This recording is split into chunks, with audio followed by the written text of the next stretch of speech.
sovereign state of New York is many things. It's the gleaming sparks of mountain rising through the mists of twilight. It's a fisherman surf casting off Montauk Point. It's high above the Catskills where Washington Irving's legendary Rip Van Winkle hunted squirrels, drank of a potent brew, and slept for 20 years. It can be Coney Island on a Sunday afternoon with 1.5 million people on the beach. Count 'em. It can be workmen at Niagara, making way for better tomorrows. It can be the thrill of bobsledding at Lake Placid, the construction of a new carrier at Brooklyn Navy Yard,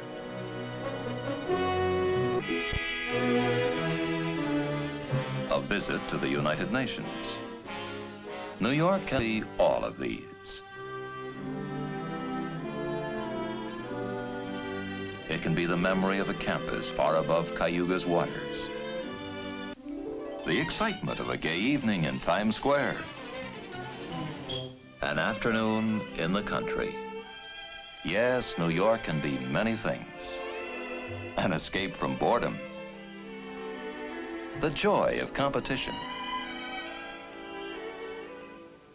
the happy reflection we gain from a study of its history, our first acquaintance with the explorations of Henry Hudson and Samuel de Champlain. In the summer of 1609, Hudson and Champlain led expeditions that had much to do with the future of America, and particularly of New York State. Henry Hudson was an English captain in the service of a Dutch company. He sailed his small ship, the Half Moon. Retracing Hudson's entrance into New York Harbor by air, we get some slight idea of the emotions that must have been his when he first sighted the shore of what he came to know as Manhattan. This is a very good land to fall with. It is pleasant with grass and flowers, and goodly trees as ever seen.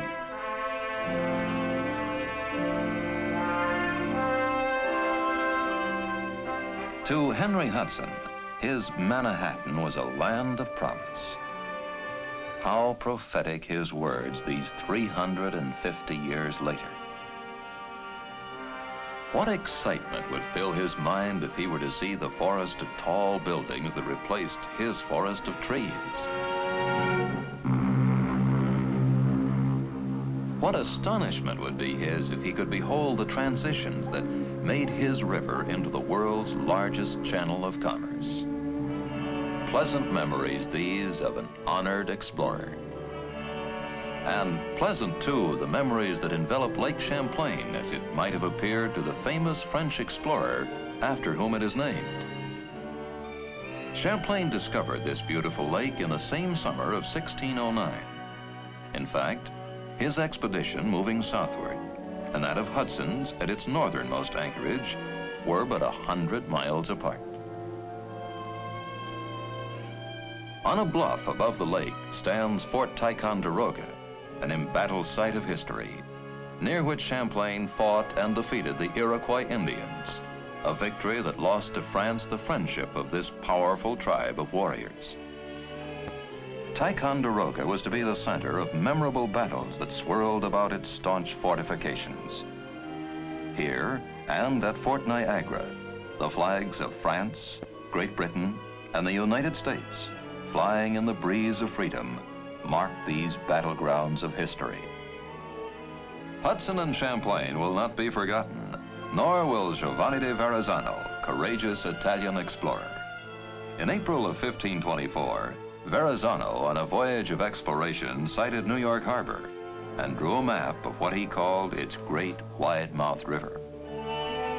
A valiant explorer, Verrazzano, and destined with Hudson and Champlain to be an inseparable part of New York's beginning, as are the men and women who followed in the early years of discovery. We will trade along the Hudson in the wilderness and cold, and the ship shall crowd the harbor with our fortunes in their hold. To the dockside from the farmland, to the new world from the old. Their rude settlements became villages. Villages became towns. Towns became cities. And with the growth came the need for faster and better transportation of people and goods.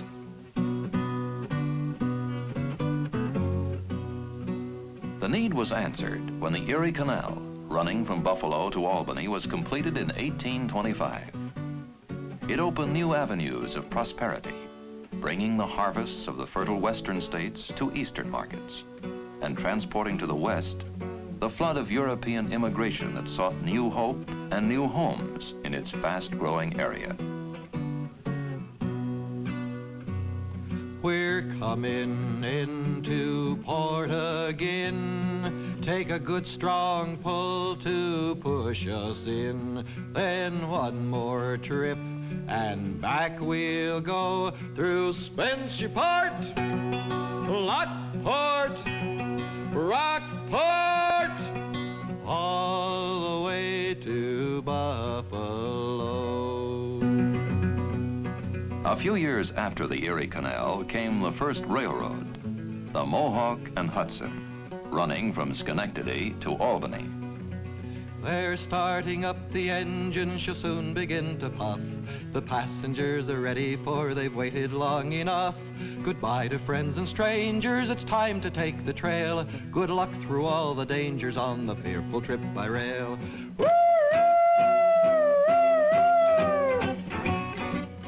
On the Mohawk and Hudson, when the whistle sounds a blast, it's all aboard Schenectady! We're set to go at last. We'll race across the country, across the changing scene, from Albany to Schenectady and all points in between. And all points in between. There weren't many in those days. The countryside was quiet. But with the passing years came increasing transportation, increasing sources of power, increasing need of products. Industry began.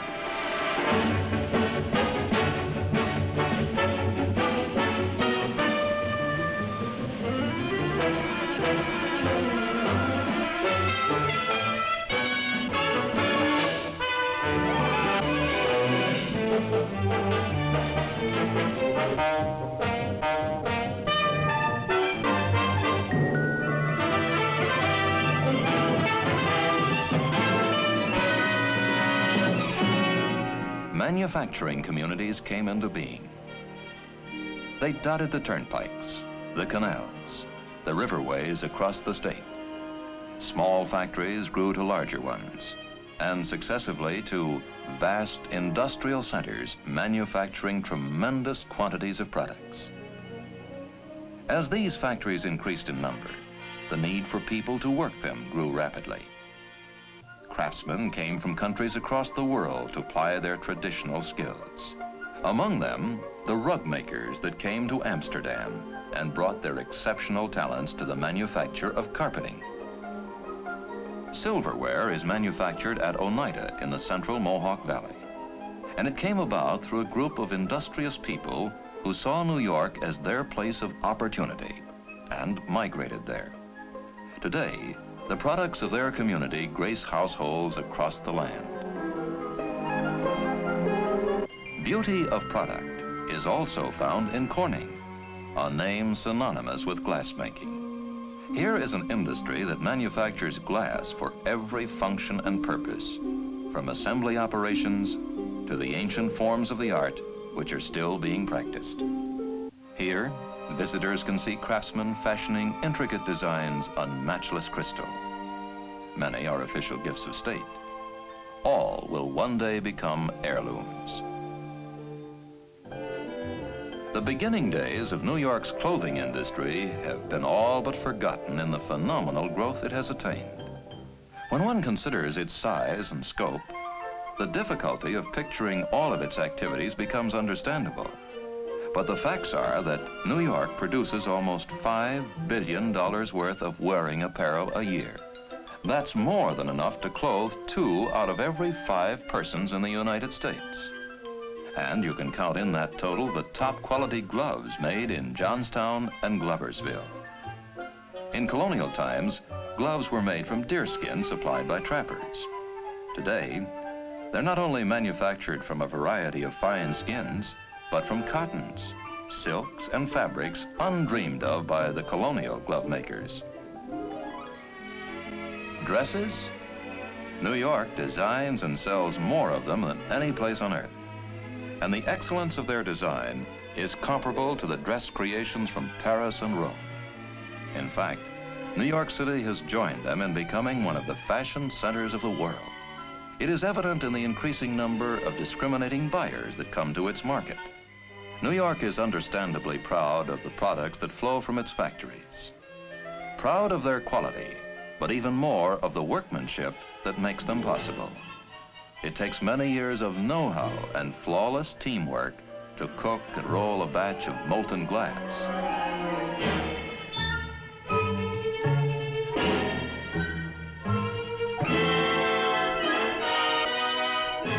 This batch may go to make the brilliant prisms in the periscope of a submarine, or the jewel-cut lenses whose microscopic eyes will peer into the world of research. In Seneca Falls, there is a manufacturing company that turns out a huge quantity of tubes for television use. This plant is one of the largest of its kind, and in addition to the tubes designed for entertainment purposes, they make a wide variety of cathode ray tubes for military, industrial, and commercial applications.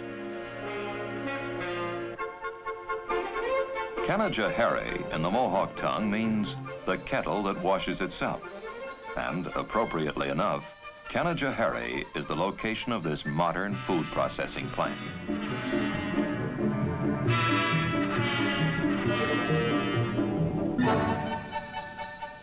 Here, among many kinds of food, fruit is processed. And it's a matter of pride that the orchards of New York, bearing fruit comparable to the finest grown anywhere, provide the manufacturer with a quality product that is to be found on the shelves of every supermarket in the country. In Rochester, a famed inventor created an entirely new industry when he introduced his camera to the world. The photographic equipment he manufactured and sold became a household word in every language that is spoken. Its success brought employment to many thousands of workers and the resultant benefits that came from their employment. That's the happy part of employment. What it means to the worker and what it means to the community where he or she is working. People are the keynote to industrial success. No matter what the product or where the point of manufacture, people keep New York's industrial machine turning. They take steel and copper from the state's rolling mills and change it into high-quality kitchenware that catches the eye of shopping housewives. They cure the leather that will go into the gloves and the shoes and the luggage that come from other factories in the state. It takes people with special training to produce the equipment that goes into the nation's telephone system, and people to operate a communications network that embraces every hamlet, a system handling 40 million phone calls daily to every corner of the nation, and carrying telephone and telegraph messages around the world by cable and radio relay. A system that supplies the circuits which carry urgent messages of defense for the vast air, sea, and land warning network that protects our country.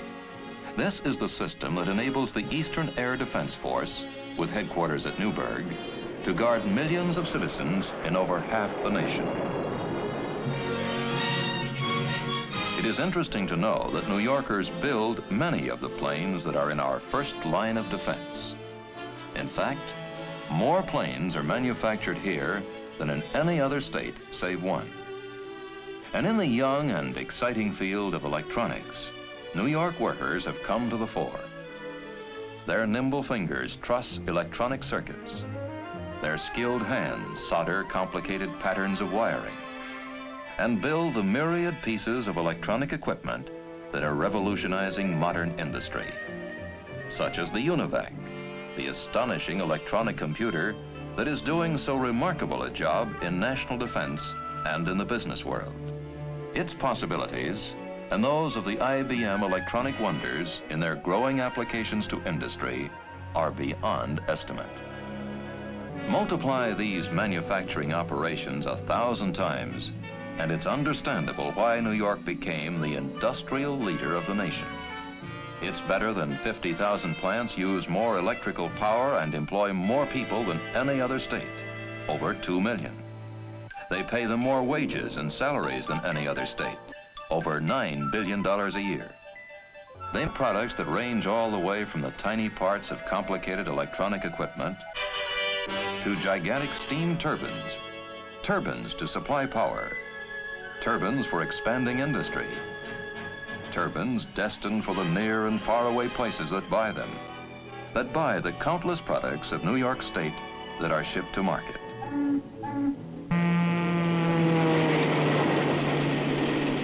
To market, by way of the 6,700 miles of New York railroads that annually handle better than 100 million tons of freight. To market, on fleets of trucks rolling night and day over its 73,000 miles of paved highway. To market, on cargo ships sailing to the seaports of the world, products earmarked for distant lands and shipped from the country's #1 trading post, the Port of New York. To market, by planes that fly in and out of the 242 airports that are available across the state. One of them, New York International Airport, is the largest in the world, with planes arriving and leaving around the clock for every point on the globe. All these help to create the image of New York. The New York of busy waterfronts, of sidewalk marketplaces. The New York of exciting tempo, of crowded streets. This they read about. They know the New York that is the hub of the theatrical world, the New York of lights, of hopes and dreams, the New York that is a summer festival for millions of tourists. They know the New York of finance, the investment center of the world, with 86% of the nation's securities traded on its New York Stock Exchange, and another 7% handled on its American Stock Exchange. They know of New York's 588 banks with resources of $65 billion, of its 445 insurance companies that do nearly 1/3 of all the insurance business in the country, of Manhattan's towering office buildings that serve as the headquarters and management center for industries operating all over the world, of its great museums of art, of natural history, of medieval culture, of its magnificent library system, of its majestic skyline. These they know and have read about. These have created the public image of New York, and they're right. It's everything they say. But there's another side, agriculture. Of New York's nearly 50,000 square miles, almost half of it is in farmland. New York means apples. In the friendly, fertile soil of the Hudson Valley, you'll find hundreds of orchards bearing such famous American apples as Baldwin's, Winesaps, Northern Spies, and king of them all, McIntosh, one of the finest eating apples in the land. They grow a great abundance of fruit here, box them right here on the farm, and off they go to market. And those wonderful New York grapes. Along the lovely shores of our Finger Lakes and in the valley of the Hudson, there are vineyards whose grapes rival those of old Europe. Ionas, Delawares and Catawbas, Rieslings and Elviras. Grapes whose delightful bouquet make the wines of New York desirable to the native gourmet. And it may surprise some to know that of all the 50 states in the Union, New York ranks second in dairy production. There are many hundreds of dairy farms across the state, most of them individually owned and operated. And in many instances, dairy products supply an added source of income to the farmer raising special crops. Like what, you may ask? Well, New York farmers top the nation in the growing of onions, buckwheat, and cabbages. And they're among the top 4 states in vegetable production. That's quite a record for a state regarded as the outstanding leader in finance, industry, and commerce, which it is, of course. But New York is proud, too, of the fact that not far from downtown Brooklyn and its busy docks are poultry farms on Long Island that raise more ducklings than any state in the country. A fact that becomes very evident when you attend one of their gigantic coming out parties.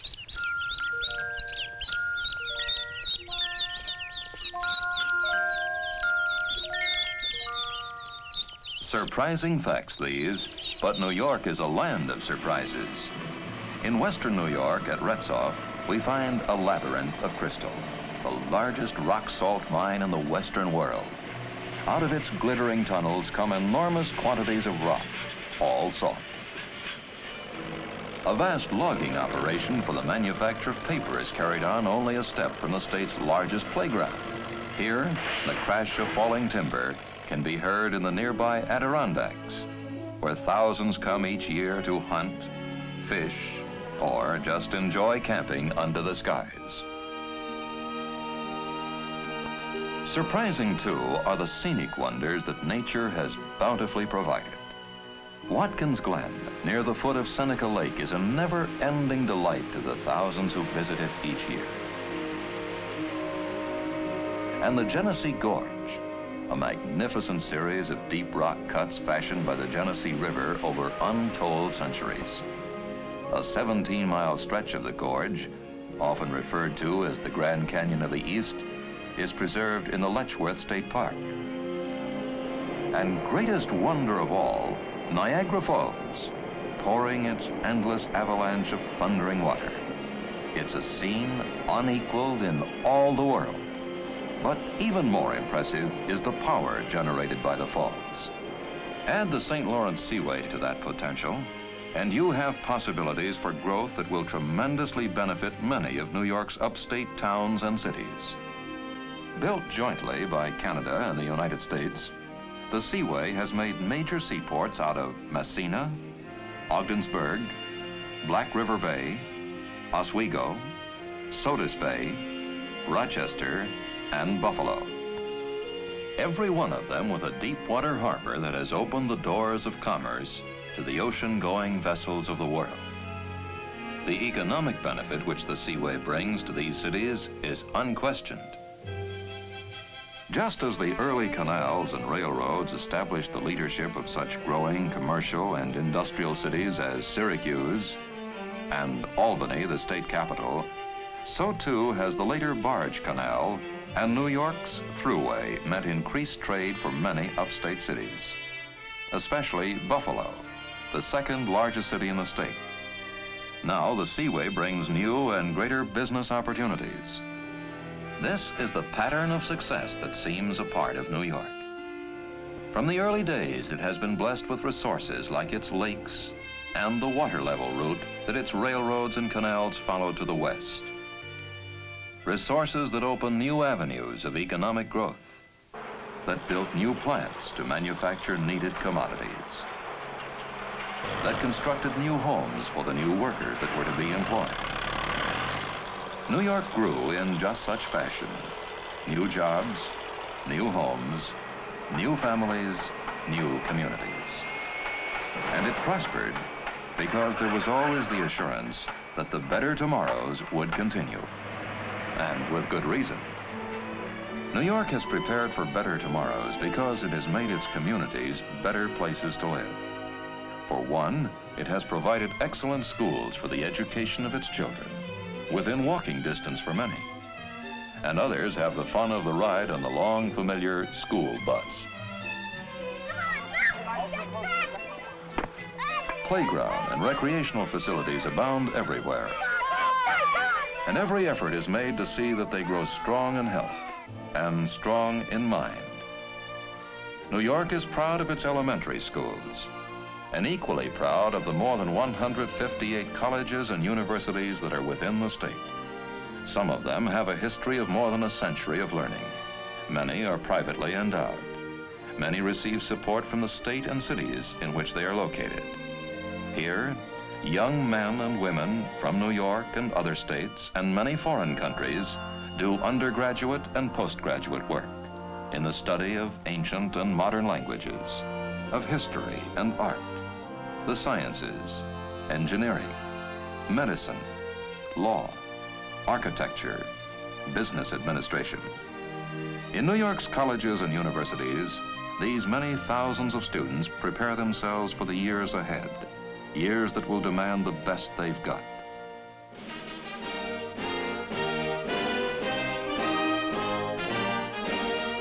And that best is especially true of the cadets attending the United States Military Academy at West Point. Their famed school trains these young men of today to become the leaders of tomorrow. Yes, New York is a better place to live for many reasons, and not the least is that whatever community you call home, vacation land is just around the corner.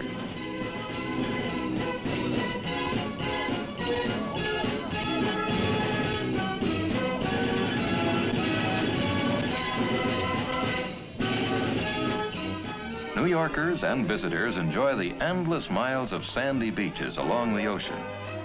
They find pleasure in the beautiful Finger Lakes and hundreds of other lakes, rivers, and ponds that are near at hand no matter where you go in the state. When the sun rides high on a Sunday in August, some prefer to get in the water. And some like to be on the water, where the breeze is coolest.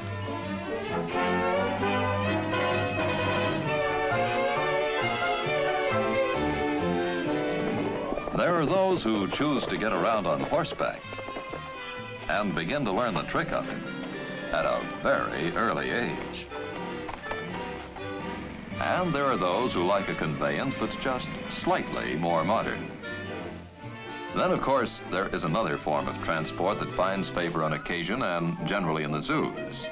At least it does in New York. Riding, of course, is not restricted to the children.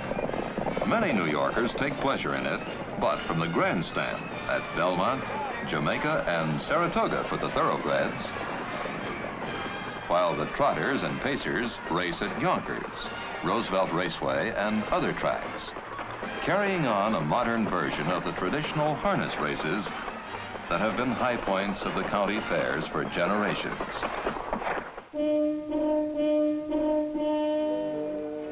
Yet another ancient sport is still carried on in the state, carried on with all its meticulous customs and traditions by the Genesee Hunt Club. They still ride to hounds in the same fashion as the hunters of the early days of the nation. Late September in New York brings with it quite a different diversion followed throughout the length and breadth of the state. It's the simple act of moving about to see the brilliant coloring of autumn foliage. Each year, the residents tell each other, seems even prettier than last year, and their ardent wish is that it would last longer. But winter will come. And York Staters make the most of it, whether they live in the deep snow country of the north or in New York City, where the rinks are man-made. Whether the York Stater inclines to the winter events or summer tournaments like the international matches at Forest Hills, or longs to visit the Yankee Stadium and thrill with the fans as a home run brings them to their feet cheering, vacation land in New York can be all of these. It can be the calm of a quiet park. Wherever it be, the choice is within easy reach. This, then, is the sovereign state of New York. With its people, there are 16 million of them, more than any other state, and with incomes that make them the largest consumer market in the world. Nearly 6 million of its people are gainfully employed. That's about 1/10 of the nation's working force. And they live in the apartment houses of its great metropolitan centers, They live in the new housing developments that reach toward the country. They live in the venerable and charming homes of its smaller towns. Their cars travel the 506 miles from one end of the day, thanks to the twin concrete ribbons of New York's Thruway, longest non-stop superhighway in the country. They have a tradition of laws that has fostered free enterprise, and they have seen its commerce and industry develop and prosper. They have been in the forefront in meeting their social responsibilities. New York is known for its tradition of helping one another and caring for the sick, the needy, and the troubled. Its welfare agencies and hospitals and medical research centers assure New Yorkers the finest of care. They, with their families and neighbors, find strength in the faith of their choice, a spiritual strength that can be seen in the increasing numbers who attend churches and temples in city and suburb. And here, too, is reflected the spiritual kinship that seems a part of New York, that contributes so much in making it a better place to live. New York's come a long way, and it's rolling into the future with a momentum gained from years of progress. And it has every assurance of continuing. New industrial plants are on the increase, and older ones are expanding. New York, always blessed with ample power for its industries, is building new power sources across the state. From Dunkirk, where the power company plant helps to serve the western part of the state, to the atomic reactor plant being built at Indian Point on the Hudson by the Consolidated Edison Company. This plant will supply nuclear-created power to homes and factories in New York City and Westchester. There will be new kinds of business opportunities, large and small, with all they can mean to New York's economic betterment. There will be new challenges to face, new decisions to be made. But whatever they be, New Yorkers will be ready for them. For this has been a good place to work, a wonderful place to live. And the magic of its vacation land will never dim. New Yorkers, wherever they be, love their state. They can look ahead with assurance. They have the inspiration of a past in which their forefathers struggled courageously to build a heritage of freedom, a heritage of goodwill, one to the other, a heritage of confidence that come what may, they'll face up to it and persevere to success. New York State has been good to them, for them and their children. It is indeed today, as Henry Hudson saw it 350 years ago, a land of promise.